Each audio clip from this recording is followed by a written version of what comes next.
Hiya folks, someone sent me a link to a video by this guy named Donald Hoffman, and the video is called Do We See Reality as It Is? And I will leave a link below to the video, but if the link's gone or something, just Google Donald Hoffman, Do We See Reality as It Is? And you'll find it. Donald Hoffman is a scientist who studies vision, the eyeballs, and he has been studying vision for a long time, and through his studies of vision, he's come to the conclusion that what we see around us, all these things I'm seeing here, you're seeing the back things there, but I'm seeing like a bass guitar and a fan and a television set and some other stuff. All these things are not necessarily real, meaning, well, let's get back. Let's change our terms a little bit. These things are real, but what we see of them is a representation mostly created in our brain, and even when we talk about brains, even brains themselves are a representation of brains. It's very weird stuff. He gives a really interesting example of this kind of beetle in Australia that wants to mate with something that is amber-colored and has dimples on it. And it just so happens that beer bottles are amber-colored and have dimples on them, and so these Australian beetles were about to go extinct because they kept trying to mate, the males did, with the beer bottles instead of the females, and they actually had to change the beer bottles in Australia so that these beetles could survive. The best part of the video is when he says this. Space and time, as you perceive them right now, are your desktop. Physical objects are simply icons in that desktop. There's an obvious objection. Hoffman, if you think that train coming down the track at 200 miles an hour is just an icon of your desktop, why don't you step in front of it? And after you're gone and your theory with you, we'll know that there's more to that train than just an icon. Well, I wouldn't step in front of that train for the same reason that I wouldn't carelessly drag that icon to the trash can. Not because I take the icon literally. The file is not literally blue or rectangular. But I do take it seriously. I could lose weeks of work.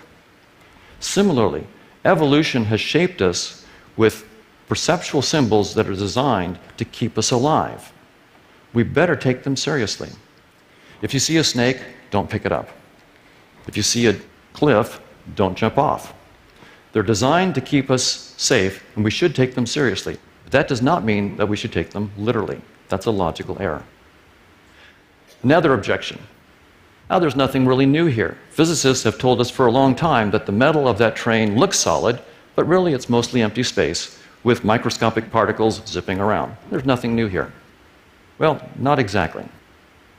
It's like saying, I know that that blue icon on the desktop is not the reality of the computer, but if I pull out my trusty magnifying glass and look really closely, I see little pixels, and that's the reality of the computer.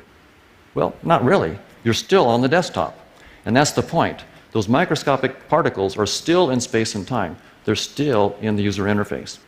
So I'm saying something far more radical than those physicists. I find this very interesting from a Zen point of view, because I have often said in books and things that one of the strange things that started happening when I got very deeply into Zen practice was I started to understand that everything, absolutely everything I thought I understood about the world I was living in was wrong. Was completely wrong, was 100% wrong.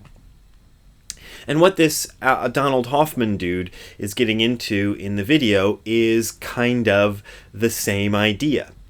But he arrived at his conclusions through the study of the theory of evolution, through observation of the natural world, through a lot of thinking, and I arrived at my conclusion, or tentative conclusion as it is, as it were, I don't know, through meditation. And a lot of us who meditate kind of end up at the same place of going, oh my God, everything I think I know about the world is completely wrong. I'll give you an example.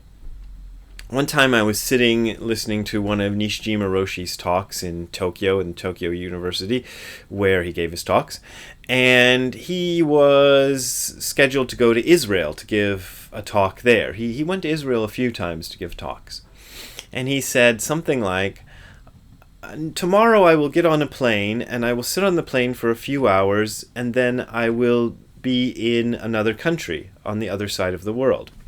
And then he went, at least I think that's what's happening. That's what I perceive is happening. But I don't know if that's what's really happening. And I'm just like, whoa, that's weird. But it went along the lines of a lot of other things he said. He would always say, our perceptions are not reality, and our thoughts are not reality. So it's very easy to kind of come to the conclusion that our thoughts are not reality, because we can kind of see where we can think of something. You know, I can think of a floating pink cake. I don't know. But there's no floating pink cake. I can just imagine it, but there's no floating pink cake. But our perceptions are reality, because I look up in the air and there's no floating pink cake. It's just in my mind. So we can go, okay, my thoughts are not reality, but my perceptions must be reality. Well, no. The Zen idea is that even our perceptions are not reality. They are something else. Nishijima would say they are stimulation of our sense organs, but I think that's just the way he liked to phrase it. Because even sense organs, when we get down to it, are they real? Who knows? So I thought this was an interesting video, and I'd like to just recommend taking a look at it. I'm not sitting here going, oh yeah, Donald Hoffman is right, listen to him. I just think he's getting at a Zen idea through another area, which is science, and I see this happening a lot lately. I'm much more confident in Zen than I am in science. I know that sounds terrible. I do have great reverence for science. Science, when it's done well, can tell us a lot about the real world. So I'm not one of those people who's going, yeah, screw science, the Noah's Ark flood really happened, and angels are real and all that kind of stuff. No, I think science is very reliable as far as it goes. Science is a very detailed study of what our senses tell us. It's just that, is what our senses tell us reality? That's the question for me, and that's the question that Zen folks have been bringing up for thousands of years, and maybe folks pre-Zen were bringing up even before that. Anyway, just a short video to say, check out that Albert Hoffman, no, that was the LSD guy, Donald Hoffman thing, and see you next time. Sorry I haven't been putting a lot of videos up, but I am working on an audiobook that I will announce soon, and it should be available, I hope, within a couple months, or a month maybe, I don't know.